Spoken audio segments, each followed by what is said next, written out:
আমরা পরের পর্ব এবার আলোচনা করব, যেটা হচ্ছে ক্ষমতা হস্তান্তর।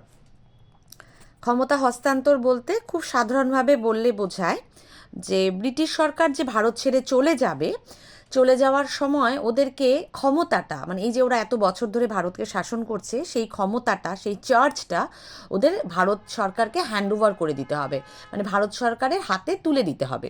ভারতকে চালানোর ক্ষমতা, ভারতকে শাসন করার ক্ষমতা, এটাকে ক্ষমতা হস্তান্তর বলা হয়, বা বলা হয় দ্য ট্রান্সফার অফ পাওয়ার। মানে পুরো ভারত শাসন করার ক্ষমতাটা ব্রিটিশ সরকার নিজেদের হাত থেকে ভারত সরকারের হাতে তুলে দেবে। 1942-এ ভারত ছাড়ো আন্দোলন, তারপর ধরো আজাদ হিন্দ বাহিনীর আন্দোলন, 1946-এ নৌ বিদ্রোহ, তারপর ধরো তেভাগা আন্দোলন, এরকম একটার পর একটা আন্দোলনে ব্রিটিশ সরকার বুঝতে পারে যে আর ভারত সরকারকে বা ভারতীয়দেরকে আটকে রাখা যাবে না, শাসন করা যাবে না। তখন তারা ডিসাইড করে যে ভারতকে তারা স্বাধীন করে দেবে। এবার আজকে বললাম কালকে স্বাধীন করে দিলাম এভাবে তো হয় না, তার একটা প্রসেস থাকে।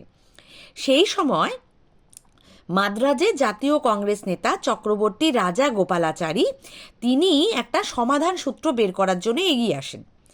তিনি যে সমাধান সূত্রটা বের করতে চান সেটাকে বলা হয়েছিল সি আর ফর্মুলা, মানে চক্রবর্তীর সি আর রাজা গোপালাচারীর আর, সি আর ফর্মুলা। তিনি কি বলেন? তিনি তার ফর্মুলাতে বলেন যে মুসলিম লীগ জাতীয় কংগ্রেসের স্বাধীনতার দাবিকে মেনে নেবে এবং মুসলিম লীগ জাতীয় কংগ্রেসের সাথে একসাথে একটা ভারতবর্ষে অন্তর্বর্তী সরকার গঠন করবে। অন্তর্বর্তী সরকার বলতে এমন একটা সরকার যেটা ভারতীয় জাতীয় কংগ্রেস এবং মুসলিম লীগ চালাবে, কিন্তু তার মাথার উপরে ব্রিটিশ সরকার বসে থাকবে। মানে কমপ্লিট স্বাধীনতার কথা কিন্তু তখনও সিআর বা চক্রবর্তী রাজা গোপালাচারী বলেননি। দ্বিতীয়ত তিনি বলেছিলেন দ্বিতীয় বিশ্বযুদ্ধ শেষে মুসলিম সংখ্যাগরিষ্ঠ অঞ্চলের অধিবাসীরা ঠিক করবে গণভোটের মাধ্যমে যে তারা পৃথক পাকিস্তান রাষ্ট্র চায় কি না। গণভোট নেওয়ার আগে ওই সব অঞ্চলগুলোতে, মানে মুসলিম অধ্যুষিত অঞ্চলগুলোতে জাতীয় কংগ্রেস, আওয়ামী লীগ, জাতীয় কংগ্রেস, সাথে হচ্ছে মুসলিম লীগ, তার সাথে কমিউনিস্ট পার্টি, তারা সবাই কোনো না কোনো সময় নিজেদের প্রচার কার্য চালাবে। গণভোট নেওয়ার ক্ষেত্রে সমস্ত দলেরই একটা স্বাধীন অধিকার থাকবে। গণভোটের মাধ্যমে যদি মত আসে যে পৃথক পাকিস্তান রাষ্ট্র গড়ে তুলতে হবে, তাহলে ভারত আর পাকিস্তান দুটো আলাদা রাষ্ট্র হবে। আর সেই রাষ্ট্র দুটো গঠিত হলেও তাদের যোগাযোগ, বাণিজ্য, অন্যান্য বিষয়গুলো আগের মতোই একসাথে ডিসকাস করা হবে।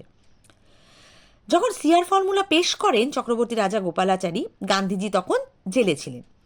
ফলে তিনি গান্ধীজির সাথে তো কথা বলতে পারেননি, তিনি মোহাম্মদ আলী জিন্নার সাথে কথা বলা শুরু করেন। তারপর গান্ধীজি কারামুক্ত হন। তিনিও জিন্নার সঙ্গে জিন্নার বাসভবনে 21 বার বৈঠক করেন, কিন্তু গান্ধীজি জিন্নার বৈঠক সম্পূর্ণভাবে ব্যর্থ হয়। কারণ জিন্না মনে করেছিলেন এইভাবে যদি পাকিস্তান তৈরি করা হয় তাহলে সেটা হবে পঙ্গু, বিকলাঙ্গ এবং কীটদগ্ধ, মানে সব দিক থেকে খারাপ একটা দেশ তৈরি হবে। তিনি স্বাধীন পাকিস্তান চেয়েছেন, যেখানে না ভারতের নিয়ন্ত্রণ থাকবে না ব্রিটিশ সরকারের। এর ফলে মোহাম্মদ আলী জিন্না বা মুসলিম লীগের গুরুত্ব অনেকটা ভারতের রাজনীতিতে বেড়ে যায়।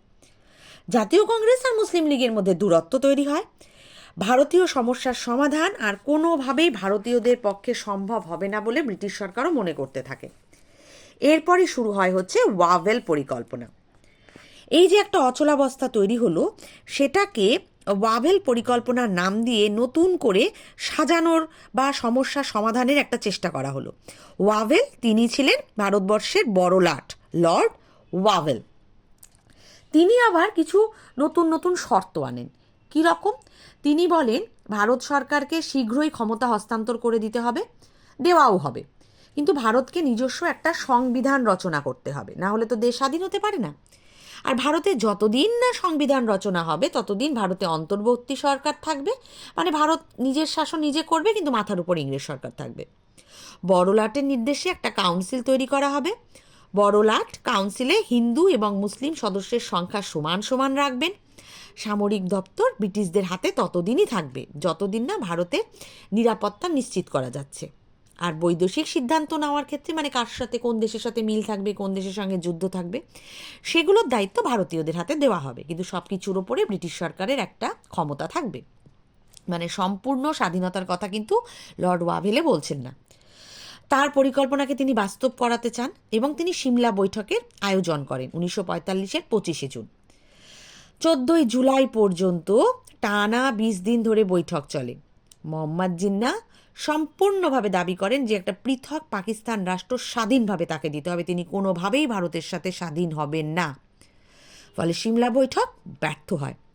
জাতীয় কংগ্রেসের দাবিগুলোকেও না তো মোহাম্মদ আলী জিন্নাহ মানেন, না ব্রিটিশ সরকার মানে। এরপর ইংল্যান্ডে একটা ইলেকশন হয়, নির্বাচন। সেখানে ইংল্যান্ডের যে রক্ষণশীল দল ছিল তারা হেরে যায়। চার্চিল ক্ষমতা থেকে সরে যান, যিনি ইংল্যান্ডের সেই সময়কার প্রধানমন্ত্রী ছিলেন চার্চিল, তিনি হেরে যান। নতুন প্রধানমন্ত্রী হন ইংল্যান্ডের ক্লিমেন্ট এটলি। তিনি আবার ভারতের সাথে আলোচনা করেন এবং তিনি বলেন ভারতকে দ্রুত স্বাধীনতা দেওয়া হবে। এই কারণেই ভারতে কেন্দ্রীয় এবং প্রাদেশিক মানে রাজ্য স্তরে আর কেন্দ্র স্তরে আইনসভা তৈরি করা হবে। যেমন ধরো রাজ্য স্তরে আমাদের বিধানসভা আছে, কেন্দ্র স্তরে আমাদের সংসদ আছে, এরকম আইনসভা তৈরি করা হবে। নির্বাচনের পর মানে ইলেকশন হয়ে যাওয়ার পর নির্বাচিত যে সমস্ত ভারতীয় প্রতিনিধি থাকবে তাদেরকে নিয়ে গণপরিষদ গঠন করা হবে এবং গণপরিষদের কাজ হবে নতুন করে সংবিধান রচনা। তবেই ভারত নাকি সম্পূর্ণভাবে স্বাধীন হতে পারবে। এরই মাঝে ভারতে একটা ইলেকশন বা নির্বাচন হয়ে যায়, যেটাতে জাতীয় কংগ্রেস দুর্দান্তভাবে সাকসেসফুল হয়। 102টা আসনে ইলেকশন হয়, যাতে জাতীয় কংগ্রেস জেতে 57টা আসনে, মুসলিম লীগ জেতে 30টি আসনে, নির্দল 5টি আসনে, আকালি শিখদের যে দলটা ছিল তারা জেতে 2টি আসনে, ইউরোপীয়রাও ভোটে দাঁড়িয়েছিল তারা জেতে 8টা আসনে। কিন্তু লক্ষ্য করা যায় হিন্দু প্রধান অঞ্চলে হিন্দুরা ভোট দিয়েছে হিন্দুদেরকে বেশি, আর মুসলিম প্রধান অঞ্চলে মুসলিমরা দিয়েছে মুসলিমদেরকে ভোট বেশি, যার ফলে এখান থেকেও কিন্তু হিন্দু মুসলিমের বিভেদটা লক্ষ্য করা যায়। এই সমস্ত পরিস্থিতিতেই পর্যালোচনাগুলো করে ইংরেজ সরকার ভারতবর্ষে মন্ত্রী মিশন পাঠান।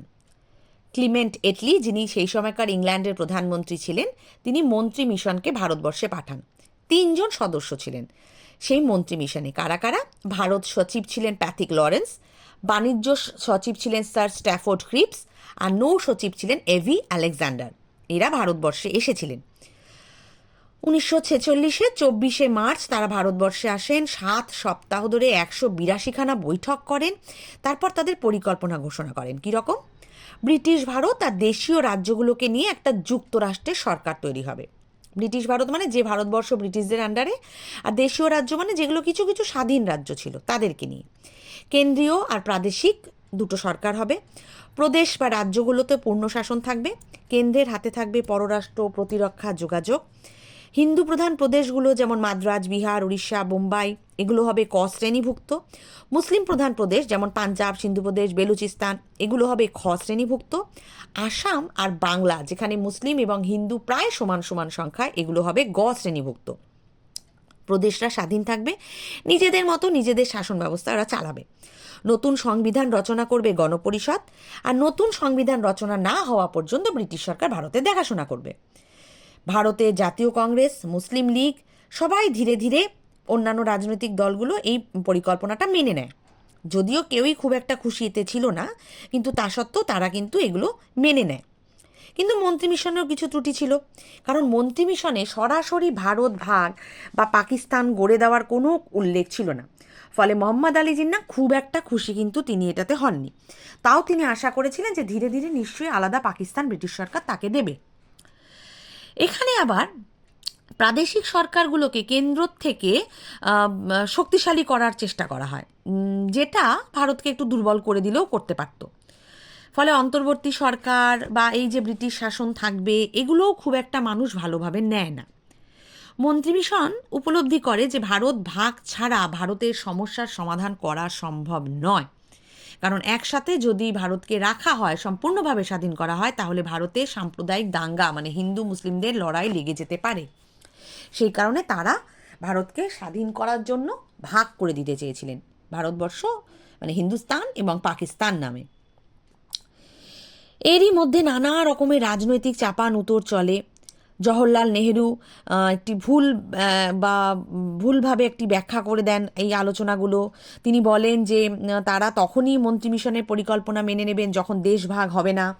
সেগুলোতে আবার মুসলিম লীগের দল একেবারেই সমর্থন করে না, তারা বলে এগুলো আবেগপূর্ণ পাগলামি, এগুলো মানা যাবে না, দেশ আলাদা করতেই হবে, হিন্দুদের জন্য হিন্দুস্তান, মুসলিমদের জন্য পাকিস্তান, এরকম নানা রকমের সমস্যা তৈরি হয়।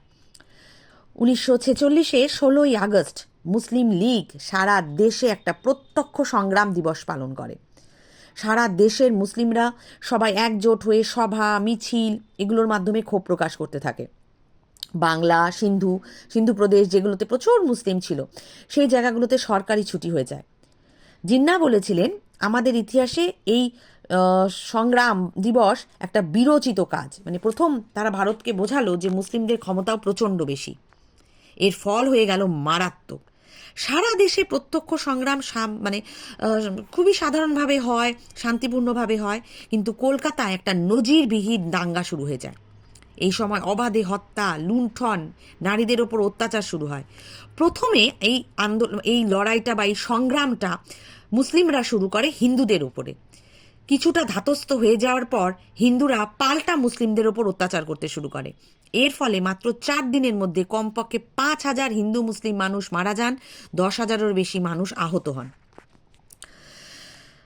ডক্টর সুরঞ্জন দাস তার গবেষণায় বলেন, যতদূর জানা যায় 52টি মসজিদ এবং প্রায় সমসংখ্যক হিন্দুর মন্দিরগুলো এ সময় ধ্বংস করা হয়, অপবিত্র করা হয়। কলকাতার পত্রিকা দ্য স্টেটসম্যান এটাকে বলে দ্য গ্রেট ক্যালকাটা কিলিং। প্রচুর কলকাতাবাসী এই হিংসন্মত জনতার হাতে মারা যায়। মহানগরীতে, কলকাতাতে রক্ত গঙ্গা বইতে শুরু করে। নরহত্যা, সন্ত্রাসের ঢল শুরু হয়ে যায়, যা এর আগে ভারতবর্ষ কখন দেখেনি। এই সময় জওহরলাল নেহরু তার নেতৃত্বে ভারতে একটা অন্তর্বর্তী সরকার গড়ে তুলতে চান। মুসলিম লীগ এই সরকারে যোগ দেয়নি। বড়লাট লর্ড ওয়াভেলের অনুরোধে মুসলিম লীগ পরবর্তীতে সরকারে যোগ দেয়, কিন্তু তাদের দাবি ছিল পাকিস্তান আলাদা করতে হবে। মন্ত্রিমিশনের প্রস্তাব অনুযায়ী ভারতের নতুন সংবিধান রচনার কাজ শুরু হয়। 1946-এর জুলাই মাসে গণপরিষদের নির্বাচন হয়। সবাই নির্বাচনে অংশগ্রহণ করে। 389টি আসনের মধ্যে ব্রিটিশ শাসিত ভারত থেকে 296, দেশীয় রাজ্য থেকে 93 আসন সংরক্ষিত ছিল। জাতীয় কংগ্রেস জেতে 208টি আসনে, মুসলিম লীগ পায় 78টি আসন। এইভাবেই ভারত ভাগের একটা পরিকল্পনা তৈরি হয়ে যায়।